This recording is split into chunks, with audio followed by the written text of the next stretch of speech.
If you've ever felt stressed and that anxiety kicks in, no doubt someone's instructed you to simply take a deep breath. Now, it's fantastic advice because negative emotions can have an effect on our health, both mentally and physically.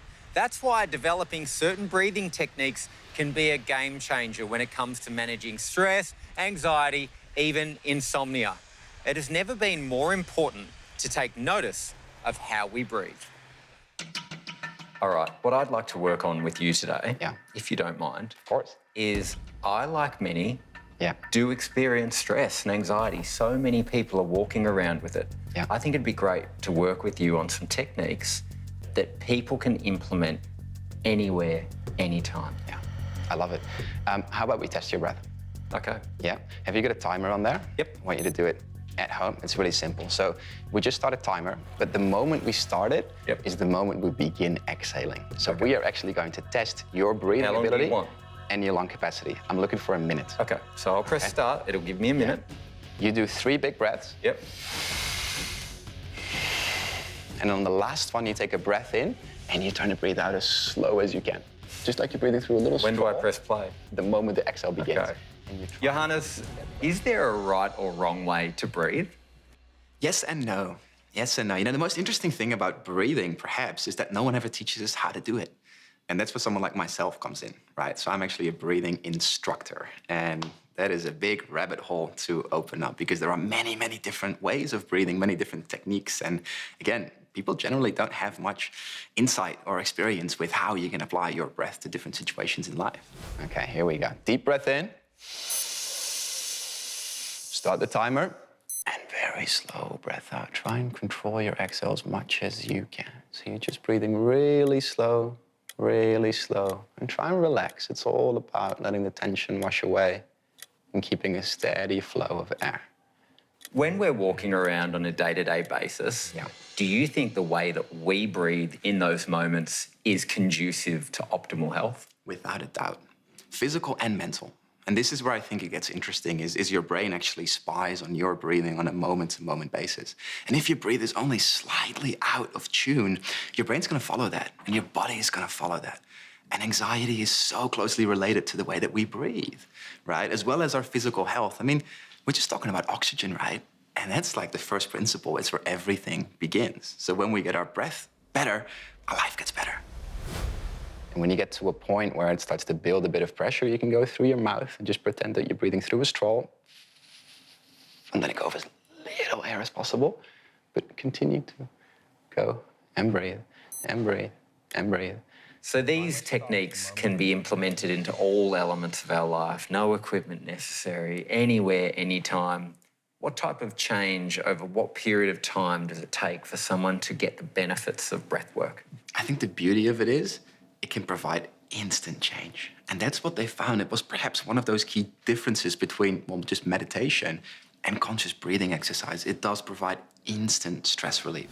And the timer stops the moment you don't have any air left, right? So we're still breathing out, we're still breathing out.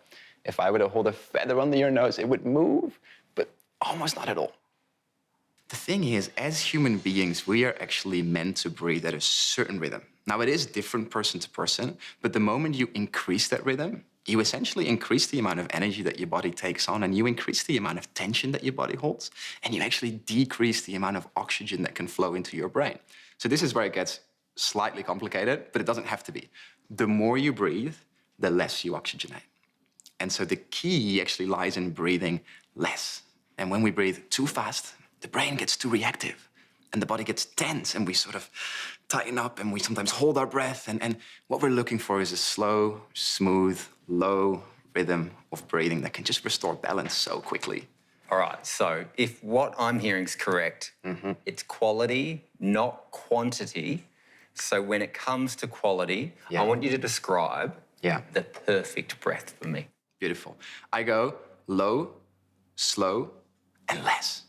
So low being we're looking to breathe using our diaphragm. Yeah, so just a very simple diaphragm one. right here. Diaphragmatic breath. It's a beautiful sheet of muscle that's actually sometimes overlooked, but it might be one of the most important muscles in the body. It's what's holding you upright right now. Ooh, thanks, diaphragm. It's moving all your organs, and it's massaging everything in there, and it's really creating this mobility for you to... I think about breathing a big free breath is living a big free life. Right? Oh, I love that. So opening up your diaphragm just creates a bit of space for your body to actually do its thing. So yeah, you got it already right there. One little trick I say to people is pinky in the belly button, thumb in the sternum. And what you notice is when you're slumped. Oh. But then when you stretch that out, you see how you naturally course correct? Yes. A couple times a day, breathing low. Okay. Next up, breathing slow. Okay. Simplest way to do this is to make sure that you're breathing through your nose. And this is probably the one thing everybody can take on is please, please, please, as much as you can, breathe through your nose. That's what we're designed for as human beings. And when we don't, when we breathe through the mouth, our airways close. And the side effects are like insane. It goes down so many different angles, you'd be amazed. So mouth closed, gently in through the nose, low breath, slow breath, so nice and gentle. And then the idea is that you breathe less. So over the space of a minute, we're looking to breathe about 10 breaths. And I'll tell you, the pattern on average for people is more like 20. Keep going, keep going. Start switching to the mouth when it gets hard, All the way, all the way, all the way, all the way, all the way, all the way, all the way, all the way, all the way, and stop. 55 seconds. Close. So the goal is to get to a minute? And what's a minute say? 2 minutes. 2 minutes? Training. And that's how it's done. So this is the thing. Your breathing is actually super malleable. Yeah. It's plastic in its nature, I started both to panic. in the brain and in the lungs. I started to panic. And it will show you those feelings as well.